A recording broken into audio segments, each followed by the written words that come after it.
On est arrivé à un point où le bon sens a disparu. Les choses qui sont mauvaises sont appelées bonnes, les choses qui sont bonnes sont appelées mauvaises. On appelle le mal bien et le bien mal.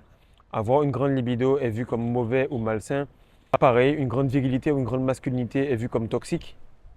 De même, une grande impulsivité est vue comme être quelqu'un d'incontrôlable. Mais aujourd'hui, on verra comment ta sexualité, tes envies, voire même ton lust peuvent être ton cadeau.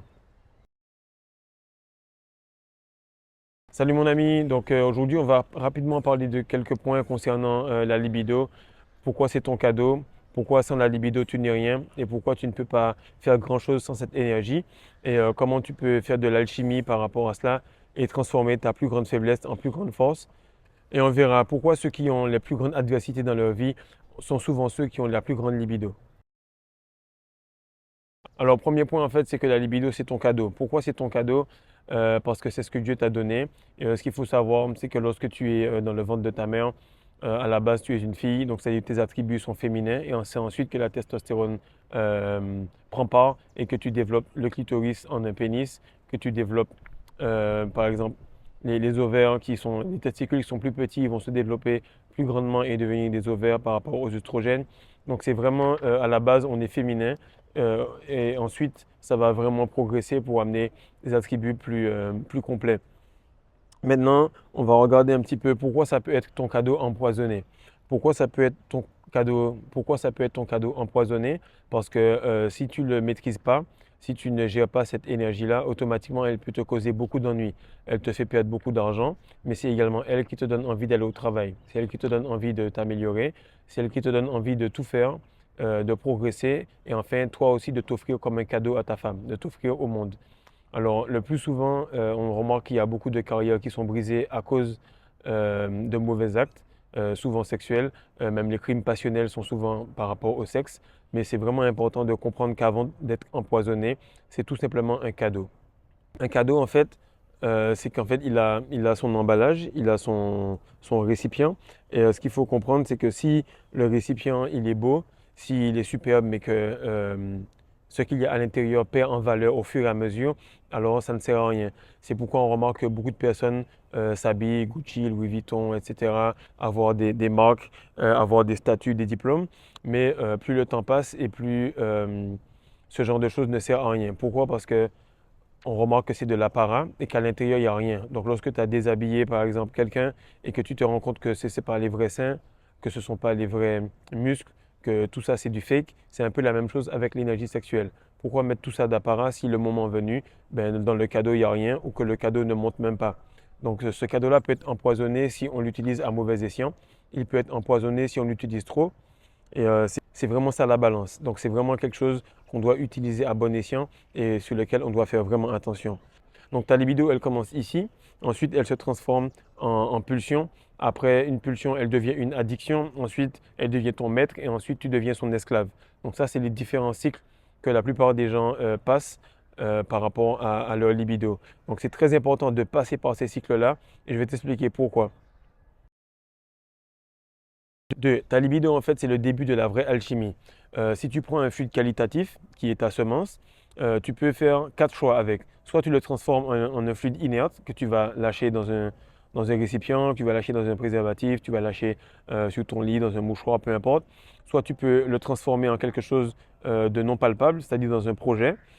Soit tu peux le transformer en quelque chose d'émotionnel, donc dans un énervement, ou soit tu peux le transformer dans quelque chose d'émotionnel, mais qui est plutôt dans des vibrations basses. C'est-à-dire que tu vas le transformer en anxiété. Donc ces quatre choses-là sont différents niveaux d'alchimie. Soit tu changes l'eau en vin, soit tu changes le vin en l'eau. L'alchimie va dans les deux sens. Et ce qu'il faut comprendre, c'est que l'alchimie, elle est également mentale. Donc c'est émotion, emotion, énergie en mouvement. Du coup, l'énergie n'est pas perdue, elle est transférée. E égale mc2. Automatiquement, un alchimiste, c'est quelqu'un qui prend toute forme d'énergie, donc qui va prendre le E et qui va le transformer en mc2 et qui va prendre le mc2 et qui va le transformer en E. Donc c'est vraiment un cycle qui va dans les deux sens. La formule n'est pas bloquée. Donc automatiquement, si par exemple ton objectif c'est d'aller à la salle, de transmuter ton énergie pour aller à la salle.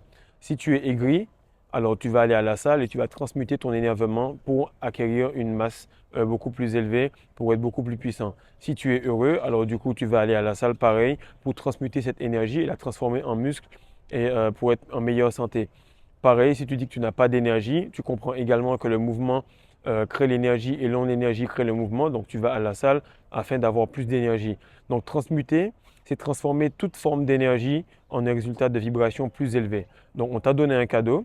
Est-ce que tu vas le foutre à la poubelle parce que tu trouves que la personne qui te l'a offert n'est pas de confiance ou tu vas l'utiliser tous les jours en pensant à cette personne et en te disant super, c'est une bonne personne, heureusement qu'elle m'a offert cela. Donc le plus longtemps tu restes en rétention, le plus longtemps tu te rends compte que lorsque Dieu te donne ce cadeau-là, soit tu le fous à la poubelle à chaque fois parce que tu ne fais pas cas de cela, ou soit tu le prends tout simplement et tu l'utilises à bon escient en pensant à cette personne et au cadeau que tu as d'avoir connu la rétention. Alors, le troisième point est simple, c'est que il y a beaucoup de personnes comme Malcolm X, Gandhi ou 50 Cent. Ce sont des exemples de vie qui ont été jonchés d'embûches. Ils ont eu beaucoup d'adversité, mais ils ont surmonté toutes ces embûches-là avec une énergie sexuelle énorme, décuplée et surtout vraiment maîtrisée. Et c'est ça qu'on voit souvent dans les livres des proverbes. C'est écrit, j'ai mis une source au-dedans de toi. Pourquoi tu vas la jeter au dehors? Encore un autre verset qui dit, ne donne pas ta vigueur à la femme doucereuse. Donc ce sont des versets qui sont strictement liés à la rétention séminale et à l'énergie sexuelle masculine. Parce qu'on te donne ce cadeau-là tous les jours, entre 250 et 400 millions tous les jours. Donc c'est à toi de savoir ce que tu fais de ce cadeau-là, à qui tu l'offres et ce que tu en fais. Ta vie, en fait, elle est dure parce que tu jettes ton essence, ok? Donc, lorsque tu as cette essence masculine-là, elle te permet de circuler dans le monde. Quand tu as cette essence, elle te permet de circuler, elle te véhicule dans ce monde-là et te donne la force et l'énergie d'accomplir tous tes projets. Du coup, lorsque tu perds cette essence-là, tu te retrouves à pied et tu dois faire des efforts. Donc, tu es dans les chakras du bas, donc tu dois faire preuve de force. Tandis que lorsque tu gères cette énergie-là, que tu fais attention, automatiquement, tu vas dans le pouvoir. Donc dans la vie, c'est le pouvoir contre la force, c'est pas le bien contre le mal. Parce que lorsque tu galères après ton relapse, tu fais beaucoup d'efforts pour que les choses puissent se manifester. Et lorsque tu te retiens, tu remarques que tu as du pouvoir sur les gens, sur les personnes et sur toi-même. Et ton but est de dresser cette énergie-là, de dresser ce serpent, ce Kundalini énergie qui vibre tout le long de ta colonne vertébrale. Tu dois vraiment le dresser afin qu'il puisse faire ce que tu veux. Tu remarques de plus en plus que, en fait, un homme qui est plein de son énergie, il ne crie pas. Il parle de manière posée, il est très calme. Par contre, un homme qui est vide, il a besoin de gueuler fort, d'injurier pour se faire entendre. De la même manière, un chien méchant, il force le respect sans aboyer, contrairement à un caniche qui aboie sans cesse pour se faire respecter. Donc, si tu as une peine de cœur, retiens-toi. Si tu as une négociation avec un client important, retiens-toi. Si tu as un match qui arrive bientôt, tu dois avoir toute ta puissance et ton focus, retiens-toi. Si tu as un examen, retiens-toi. Dans tous les cas, retiens cette énergie afin de la rediriger vers quelque chose de plus grande valeur. Alors, le quatrième point, c'est quelque chose que je voudrais vous faire comprendre. Pourquoi vous avez découvert cette chaîne, pourquoi vous avez découvert la rétention séminale, c'est parce que vous êtes allé extrêmement loin dans vos mauvais penchants. Mais vos mauvais penchants, pardon, sont également votre force. Parce que lorsque j'allais sur le terrain, en porte-à-porte, lorsqu'un client me disait non, je savais qu'il fallait que j'insiste. Pourquoi? Parce que les clients les plus sceptiques sont les meilleurs confirmés. Donc toi, tu étais vraiment addict au film, tu étais vraiment addict à te branler le frein à main tous les jours. Maintenant que tu as découvert la rétention séminale, tu es aussi addict en fait, maintenant, tu es devenu aussi addict à la rétention séminale que tu étais addict à la masturbation. Dans les deux cas, cette addiction-là, c'est ta force parce que tu es fidèle à ton addiction. Donc, par exemple, moi, je suis quelqu'un de très, très impulsif. Peut-être pas rapidement, mais lorsque ça part très fort. Mais ça me permet de transmuter ça en une grande éthique de travail. Lorsque je commence un projet, lorsque je fais quelque chose, j'utilise cette même impulsivité-là, cette même manière de m'énerver, on va dire, mais à petite dose chaque jour. Et j'étiole cette énergie-là sur les projets. Donc tous les jours, je vais faire les tâches avec le maximum de sérieux et ça va me permettre de toujours avoir cette impulsivité-là, mais de manière contrôlée.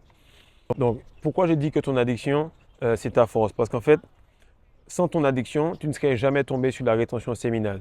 Sans ton addiction, tu n'aurais jamais découvert que tu pouvais être une meilleure version de toi. En fait, les premiers seront les derniers, c'est ce qui est écrit dans la Bible et c'est vraiment réel.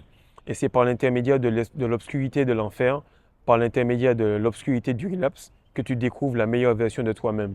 C'est pourquoi en fait tu remarques que Lucifer, c'est un ange de lumière, parce qu'il est dans les ténèbres. Et c'est en étant dans les ténèbres que automatiquement tu retrouves la lumière. Donc c'est ceux seulement qui ont été dans les ténèbres qui voient à quel point ils vont pouvoir accéder à la meilleure version d'eux-mêmes.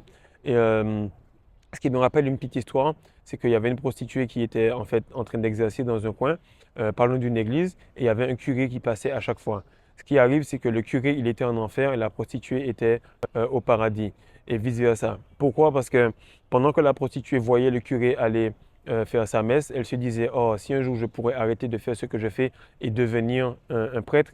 Et de la même manière, le prêtre disait, oh là là, si un jour je pouvais attraper cette femme et pouvoir lui faire du sale, mais qu'est-ce qui arrive?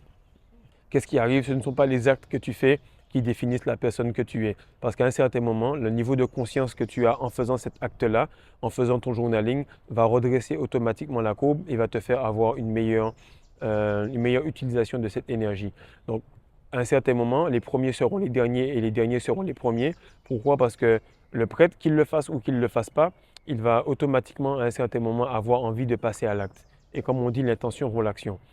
Pareil pour la prostituée, à un certain moment, elle va vouloir passer à l'acte. Et du coup, l'intention vaut l'action. Donc, ils vont shifter. Et la dernière qui était la prostituée deviendra la première.